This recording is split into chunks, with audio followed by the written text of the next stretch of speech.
That's really pretty cool. Yeah, unique stat.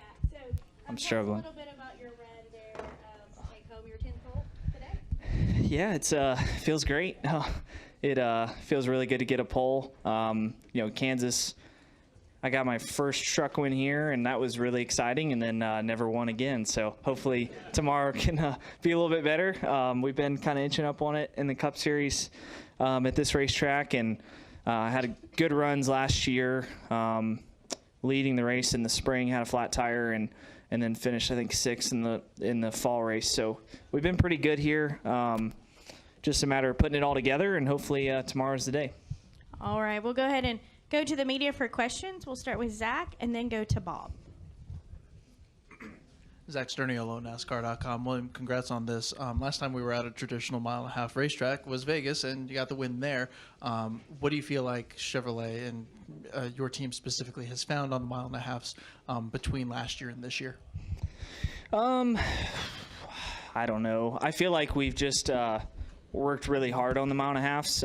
We've gotten a better understanding of this race car as a whole, and I think the mile-and-a-halves show that. Just the kind of the fine details and the understanding of the setup and what makes speed, what the tire needs, through simulation. And I think we're just kind of inching up on it. I think Vegas was honestly surprising how good we were there, and today missed the balance a little bit off the truck, but able to find it, by the end of qualifying. So, I'd say our best run there balance-wise was that final run, and it was good enough speed-wise for the pole. So, just kind of felt like this racetrack in particular, we need to still kind of work on the balance overnight, but Vegas, we pretty much hit it off the truck and had a really good weekend. All right, Bob. Bob Packers, Fox Sports. We don't get to hear what's said out there, but I just want to check, there's not damage to your car from hitting the wall that you guys would have to repair. I hope not. It looked pretty good, didn't it? Well, it With did, the damage. No, I think it's fine.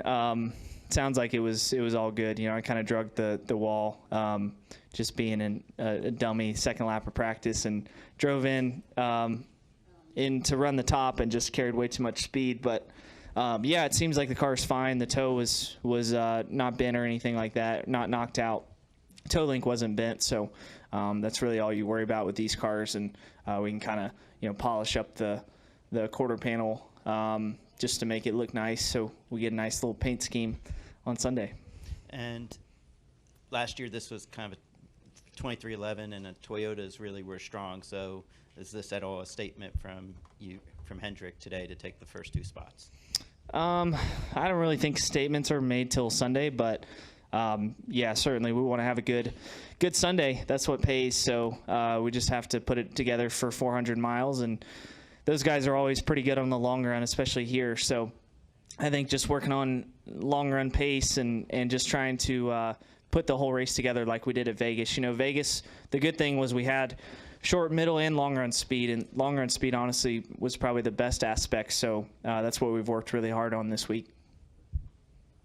All right, additional questions for William? All right, Justin. Justin Schuler, Kicking the Tires. You're talking about paint schemes. Your throwback for next weekend is a pretty iconic one, since it was the 50th anniversar for NASCAR, and now pretty it's obviously cool. the 75th. So, just your thoughts on being able to run that scheme. Was that your idea or the team's idea? I think it really just kind of goes through Axalta. They have so many. They've had so many amazing paint schemes. It's pretty much just pick one out of a hat and go with it. But they picked this one, and it's really exciting. I'm looking forward to running that scheme. I don't think I was alive when it was running. I don't know, when was that scheme run? William. 98. 98. Okay, 1 year old. So I don't remember seeing it on TV. Yeah, so I got to go back and watch the race and understand what that scheme looked like on the track. But I'm sure it'll look amazing next weekend. Well, we know you're not good at math, but let's just say Yeah. let's go now. No doubt. With that paint scheme and all that history, any drivers that you wish you could have raced against in the past at any era? Oh man, I saw Jeff at dinner last night, so he was excited for tomorrow. So I wish I could race against him. I've ran laps with him in the passenger seat, so that was fun. All right, we'll take one final question here.